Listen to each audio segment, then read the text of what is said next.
Spirit just voice ఎవరితోనే అయిపెక్కించడం ఒక సందీప్ రెడ్డి వంగకి సాధ్యమవుతుంది అనుకుంటా. ఒక పోస్టర్ లేదు, ఒక పోస్ట్ లుక్ లేదు, ఒక టీజర్ లేదు, జస్ట్ వాయిస్ ఎవరితోనే సోషల్ మీడియాని షేక్ చేశాడు. That is Sandeep Reddy Vanga. నిజంగా మెంటల్ నా కొడుకు అమ్మ మొగుడు అనలో తప్పులేదు భయ్య ఈ సందీప్ రెడ్డి వంగనే. నిజంగా లాస్ట్ లో వచ్చే 5 సెకండ్స్ వాయిస్ మాత్రం మామూలుగా లేదు భయ్య ప్రభాస్ అనేది. నాకు చిన్నప్పటి నుంచి ఒక చెడ్డ అలవాటు ఉంది. నిజంగా ప్రభాస్ అన్న ఈ డైలాగ్ చెప్పినప్పుడు మాత్రం మామూలుగా లేదు భయ్య. ఐపి ఎక్కడికో పోయింది. ఒక్క డైలాగ్ తో ఐపిని ఎక్కడికో తీసుకెళ్ళడం అంటే ఇదేనేమో. ఈ వాయిస్ ఓవర్ లో ప్రకాష్ రాజ్ వాయిస్ ఓవర్ చూస్తేనే అర్థమవుతుంది ఈ మూవీలో ప్రకాష్ రాజ్ కి గట్టి రోల్ ఉండిపోతుందని. ఈ వాయిస్ ఓవర్ విన్నాక పూర్తిగా అర్థమైపోయింది ప్రభాస్ అని ఇందులో 100% పోలీస్ అని. మళ్ళీ పోలీస్ అంటే ఇలాంటి పోలీస్ కాదు, రూత్లెస్ పోలీస్ అంట.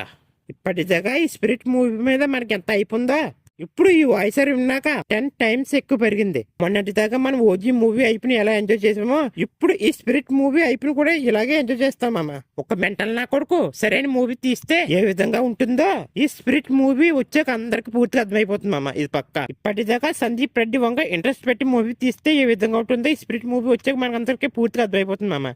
ఇప్పటి నుంచి ఈ స్పిరిట్ మూవీ మీద ఐపు పెరుగుతూ పోతుంది మామ. మనకి మూవీ రిలీజ్ అయ్యే వరకు ఐపు పెరగడం తప్ప తగ్గడం ఏమాత్రం ఉండదు భయ్యా. మనకు తెలుసు సందీప్ రెడ్డి వంగ ఒకసారి షూటింగ్ స్టార్ట్ చేస్తే ఇంకా ఆపడం ఉండదని. ఈ స్పిరిట్ మూవీ కూడా అంతేనంట మామ. ఒక్కసారి స్టార్ట్ చేస్తే పూర్తయ్యే వరకు ఆపడం ఉండదంట. ఒక్కసారి ఈ స్పిరిట్ మూవీ రిలీజ్ అయ్యి పాజిటివ్ టాక్ వస్తే మాత్రం ఈజీగా 1500 కోట్లు కొడుతుంది భయ్యా. ఇది మాత్రం బల్ల కొట్టి చెప్తాను భయ్యా. చూడాలి ఈ స్పిరిట్ మూవీ షూటింగ్ ఎప్పుడు స్టార్ట్ చేస్తారో అని.